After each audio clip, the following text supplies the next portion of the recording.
So wanting to try out some PvE, I put out a poll asking what kind of build I should make, and the combat medic won by the largest margin. But how could we make this? Well, I thought about combining buffs, debuffs and healing to create a build that's useful to both other players and something that can stand on its own. But I'm bite-sized otaku and I'll give it to you bite-sized. So when designing this build, I opted to go for the white and gold aesthetic, which combines Millennia's winged helm, high page clothes, royal knight gauntlets and warrior greaves, which will give us 32 poise and lower physical defense, but good elemental defense. This will work as the build is designed for PvE, meaning poise is less of an issue, and our low defense will be boosted by our buffs. For our weapons, I've chosen the Commander's Standard, a strength-based halberd with a spear moveset, which comes with the skill Rallying Standard, which will boost our allies' damage by a whopping 20% and their damage negation by 20% with lower values for PvP. And for our shield, I've opted for the Haligtree Crest Shield because its drip is impeccable, and I've opted to give it Holy Ground, which will give allies another 20% damage negation and health regeneration of 600 over the duration, or 17 per second for 35 seconds while inside the Golden Seal. Then we have the Clawmark Seal, which will scale with our strength investment and will use us to cast a variety of spells, which I'll cover now so we can jump into some action later on. Tree Heal is a super fast healing incantation with long range that will recover the health of our allies during fights, and of course ourselves, saving people the use of a flask. Protection of the Tree will boost our allies' elemental damage negation by 30% for 70 seconds, but won't stack with Barrier of Gold, which would increase our magic damage negation by 60% for 70 seconds. I prefer Protection of the Tree unless going up against a magic focused enemy or boss. Then Blessings of the Tree will recover our health by 1080 over its duration, or 12 per second for 90 seconds, boosting our health recovery even further. And lastly we have Grail's Roar, which will damage enemies alongside reducing their attack by 15% and increasing the damage dealt against them by 10% for 60 seconds, acting as our debuff. Looking at our talismans, I've opted for the Great Jar's Arsenal, Tree Favor +2, Old Law's Talisman, which will extend the duration of our buffs, and the Furled Fingers Trick Mirror, which is entirely optional but will make us look human when summoned so we can keep our drip without that orange glow.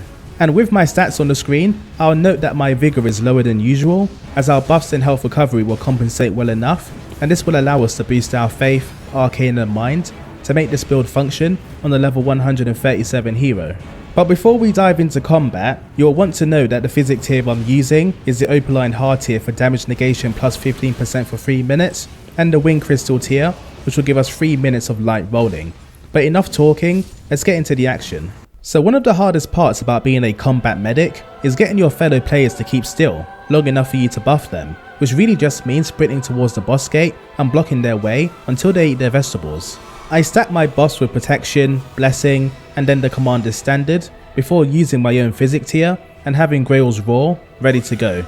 I use this immediately on the boss to reduce their defense and damage output, which makes dealing damage a lot easier.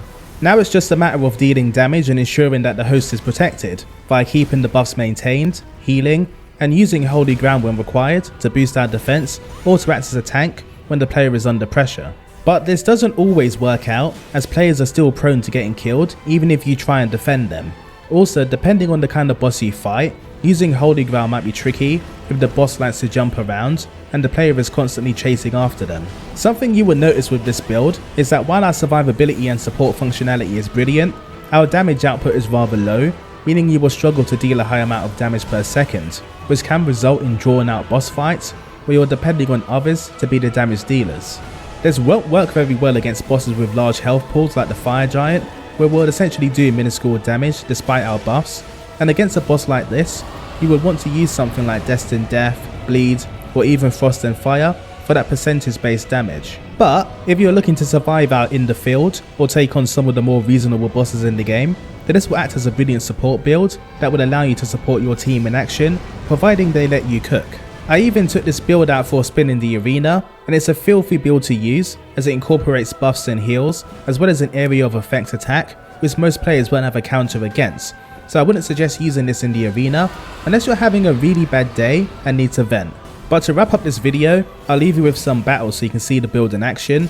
I really like how this turned out, and of course let me know your thoughts in the comment section below, and subscribe as we near the 1000 subscriber mark. This is Bite-Sized Otaku, and I hope you enjoyed.